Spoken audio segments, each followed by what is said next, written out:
সেদিন শিক্ষিকা নিয়েছিলেন মাত্র একটি ক্লাস, আর তারপরেই অঝরে কেঁদেছিল ছাত্রছাত্রীরা। পাল্টে গেল স্কুলের পরিবেশ। সেদিন স্কুলের ছাত্রছাত্রীদের ঝঞ্ঝা বিক্ষুব্ধ দুঃখের সাগরে কিভাবে সাঁতার কাটতে হয় তা শিখিয়ে দিলেন ম্যাম লুই, আর সমাজকে আঙ্গুল দিয়ে দেখালেন যন্ত্রণাটা কোথায়। কলিন্সভিল মিডল স্কুল বড্ড প্রবলেম 7 আর 8কে নিয়ে। নিচু ক্লাসগুলি থেকে ক্রমাগত অভিযোগ আসছিল এই দুটি ক্লাসকে নিয়ে। এই দুটি ক্লাসের ছেলেমেয়েরা নিচু ক্লাসের ছেলেমেয়েদের সব সময় বিরক্ত করত, মারধর করত, পিছনে লাগত, নিজেদের মধ্যেও নিয়মিত বিস্তর ঝামেলা পাকাত। অভিযোগ শুনতে শুনতে কান ঝালাপালা হওয়ার জোগাড় হয়েছিল স্কুলের শিক্ষক শিক্ষিকাদের। ছাত্রছাত্রীদের বোঝাবার দায়িত্ব নিজেই নিজের কাঁধে তুলে নিয়েছিলেন ম্যাম লুই। হলঘরে চুপ করে বসেছিল ক্লাস 7 আর 8-এর ছাত্রছাত্রীরা। কাকে ম্যাম ডাকবেন, কাকে শাস্তি দেবেন তা নিয়েই আলোচনা চলছিল ফিসফিস করে। ম্যাম লুই উঠে দাঁড়িয়ে বলেছিলেন, আজ আমরা একটা খেলা খেলব। ছাত্রছাত্রীরা একে অপরের মুখ চাওয়াচাই করেছিল। শাস্তির বদলে খেলা, এর মধ্যে অন্য কোনো রহস্য নেই তো? ম্যাম লুই বলেছিলেন, তোমাদের মধ্যে কেউ বলতে পারো বোঝা মানে কি? বেশিরভাগ ছাত্রছাত্রী বলেছিল, বোঝা মানে লটবহর বা তল্পিতল্পা, যা বেশ ভারী, হাতে বা পিঠে, অনেক সময় মাথাতেও বইতে হয়। শিক্ষিকা তখন ছাত্রছাত্রীদের বলেছিলেন, আজ আমি তোমাদের একটা মজার খেলা খেলাবো। খেলার নাম তোমার বোঝা তুমি চিনে নাও। আনন্দে হাততালি দিয়েছিল ছাত্রছাত্রীরা। পড়াশুনো হবে না এবং শাস্তিও হবে না জেনে। ম্যাম লুই ক্লাসের মাঝখান দিয়ে হাঁটতে হাঁটতে বলেছিলেন, তোমাদের আমি এক টুকরো কাগজ দেব। সেই কাগজে তোমরা প্রত্যেকে তোমাদের জীবনের এমন একটা দুঃখের কথা লিখবে যেটা তোমাদের মনকে সবচেয়ে বড় আঘাত দিয়েছে, যেটা তোমরা চেষ্টা করেও ভুলতে পারছো না। দিনে রাতে স্কুলে বাড়িতে যেটা তোমাদের মাথার ভিতর বারবার ঘুরে ফিরে আসে সেটা। ম্যামের কথা শুনে অবাক হয়ে গিয়েছিল ছাত্রছাত্রীরা। ম্যাম বলেছিলেন, লেখার পর কাগজটা ভাঁজ করে রাখবে। আমি যখন বলবো তখন সবাই চোখ বন্ধ করে যেদিকে খুশি চিরকুটটি ছুঁড়ে দেবে। চিরকুটে কেউ নিজের নাম লিখবে না। ম্যাম লুই প্রত্যেককে একটি ছোট কাগজ দিয়েছিলেন। ছাত্রছাত্রীরা ম্যামের কথা অনুযায়ী চিরকুটে তাদের দুঃখের কথা লেখা শুরু করেছিল। এক সময় লেখা শেষ হয়েছিল। ছাত্রছাত্রীরা চোখ বুজে চিরকুটগুলি ছুঁড়ে দিয়েছিল বিভিন্ন দিকে। শিক্ষিকা বলেছিলেন, এবারে এক একজন এক একটা কাগজ কুড়াবে, তারপর জুড়ে জুড়ে সেই কাগজটা পড়বে। ছাত্রছাত্রীরা একে একে তুলেছিল এক একটা চিরকুট, তারপর জোরে জোরে পড়তে শুরু করেছিল। প্রথমটা শুরু হয়েছিল হাসি দিয়ে, কারণ প্রথম চিরকুটটিতে ক্লাসের কেউ লিখেছিল তার পোষা বিড়ালটি মোটা হয়ে গিয়েছে, সে বিড়ালটিকে কোলে নিতে পারে না। এটা তার জীবনের সবচেয়ে বড় দুঃখের বিষয়। গোটা ক্লাস হাসিতে ফেটে পড়েছিল। তারপর অকস্মাৎই বদলে গিয়েছিল ক্লাসের পরিবেশ। এরপর একটার পর একটা চিঠি পড়া হচ্ছিল।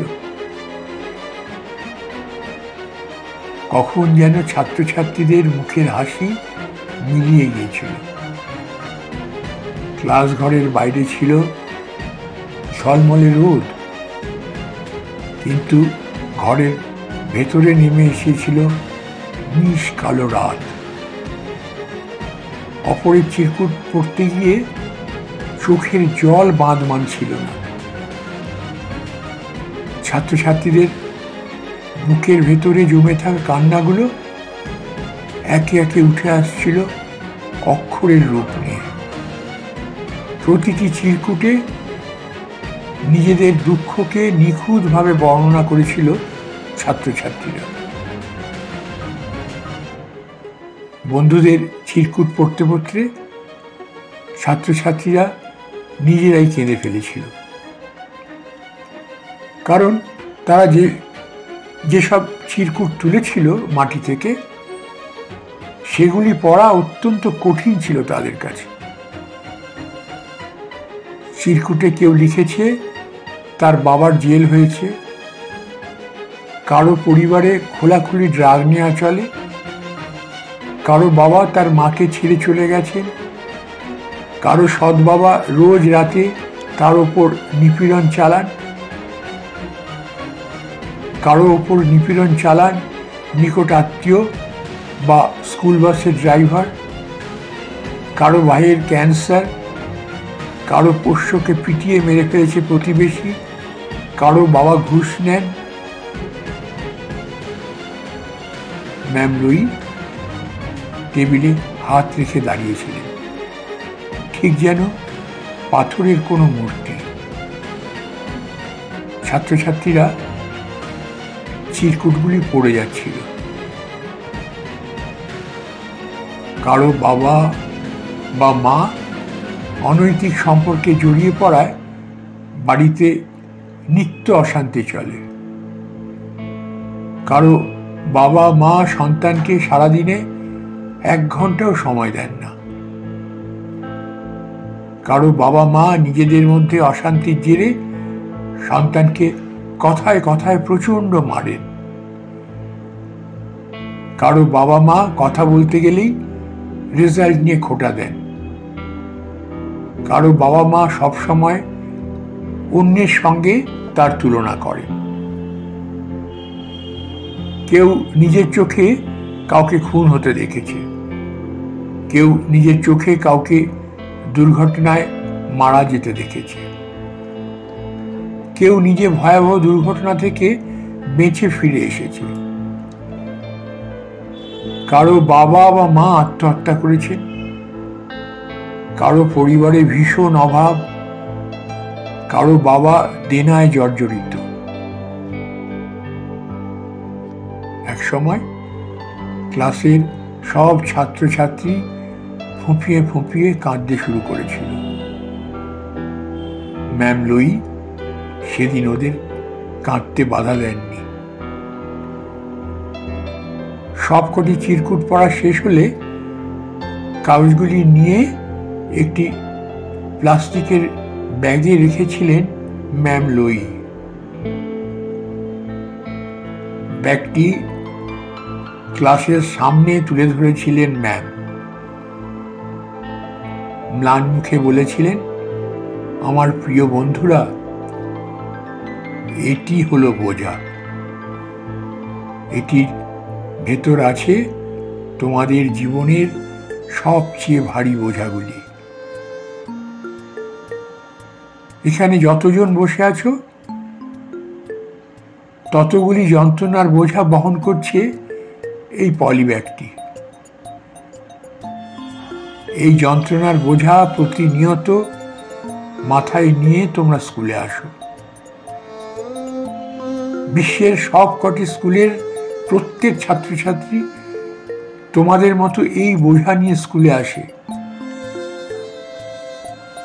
তখনও কেঁদেই চলেছিল 7-8 ছেলে মেয়েরা। ম্যাম বলেছিলেন, তোমরা নিজেরাই দেখছো তোমরা একা নও, সব ছাত্রছাত্রীকে এই যন্ত্রণার বোঝা বইতে হয়। আমি এখন এই বোঝাটা ক্লাসরুমের দরজার বাইরে ঝুলিয়ে দেব। আজ থেকে এটা ক্লাসের দরজার বাইরে ঝুলবে। আমি চাই তোমরা ঠিক এভাবেই তোমাদের জীবনের সবচেয়ে বড় বোঝাকে জীবনের দরজার বাইরে রাখবে। ক্লাসের সবচেয়ে দুষ্ট ছেলেটির চোখের জল মুছিয়ে ম্যাম বলেছিলেন, দুঃখের বোঝাকে দূরে সরিয়ে রাখতে একে অপরের পাশে থাকবে। কারো পিছনে লাগার আগে ভাববে কত বড় যন্ত্রণার বোঝা নিয়ে সে স্কুলে আসে, ঠিক তোমারই মতো। সেই পলিব্যাগ আজও ক্লাসরুমের বাইরে ঝুলছে। এরপর সেদিনের মতো ছাত্রছাত্রীদের ছুটি দিয়ে দিয়েছিলেন ম্যাম লোই। তারা যখন চোখের জল মুছতে মুছতে ক্লাস ছেড়ে যাচ্ছিল, শিক্ষিকা তাদের বলেছিলেন, ছাত্রছাত্রীরা একা নয়, এই পৃথিবীতে অনেকেই তাদের খুব ভালোবাসে।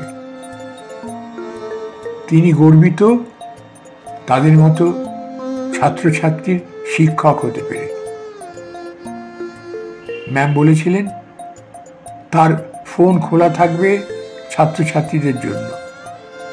তারা যেন দুঃখ পেলেই সবার আগে ম্যামকে ফোন করে।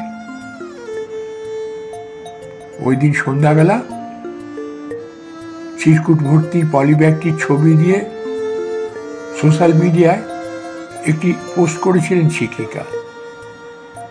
তিনি চেয়েছিলেন তার মন নিয়ে ছাত্রছাত্রীদের দেখুন আজকের শিক্ষক ও অভিভাবকেরা, যাতে অকালে কোনো শিশুকে হারিয়ে যেতে না হয়। 3 দিনের মধ্যে পোস্টটি সোশ্যাল মিডিয়ায় 4 লক্ষ বার শেয়ার করা হয়েছিল। যারা শেয়ার করেছিলেন তাদের অনেকেই চোখের জল ধরে রাখতে পারেনি, সে কথা পোস্টে স্বীকারও করেছে। সংবাদ মাধ্যম গিয়েছিল শিক্ষিকার কাছে। ম্যাম লোই বলেছিলেন, যখন আমি ছোট ছিলাম মনের মধ্যে ছিল খেলা, খাওয়া আর বেড়ানোর চিন্তা, কিন্তু এখনকার ছেলেমেয়েরা যে ভয়ঙ্কর পরিস্থিতির মধ্যে দিয়ে যাচ্ছে তা আমি ভেবেই শিউরে উঠছি।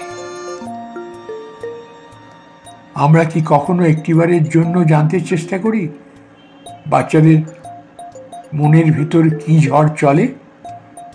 জানতে চেষ্টা করি আজকের কচিকাচেরা কি অসহায়ভাবে বেঁচে আছে?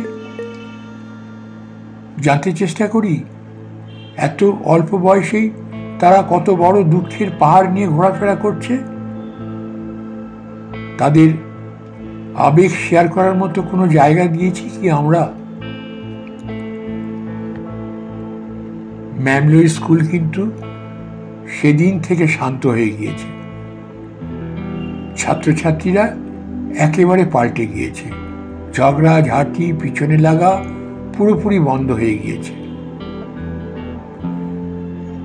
ছাত্রছাত্রীরা সবাই সবাইকে আঁকড়ে ধরে বাঁচতে শিখে গিয়েছে। জীবনের ঝঞ্ঝা বিক্ষুব্ধ সমুদ্রে সাঁতার কাটা শিখিয়ে দিয়েছেন ম্যাম লোই। তাই আজ লক্ষ লক্ষ শিক্ষক, অভিভাবক ওই শিক্ষিকার সঙ্গে কথা বলার জন্য ব্যাকুল।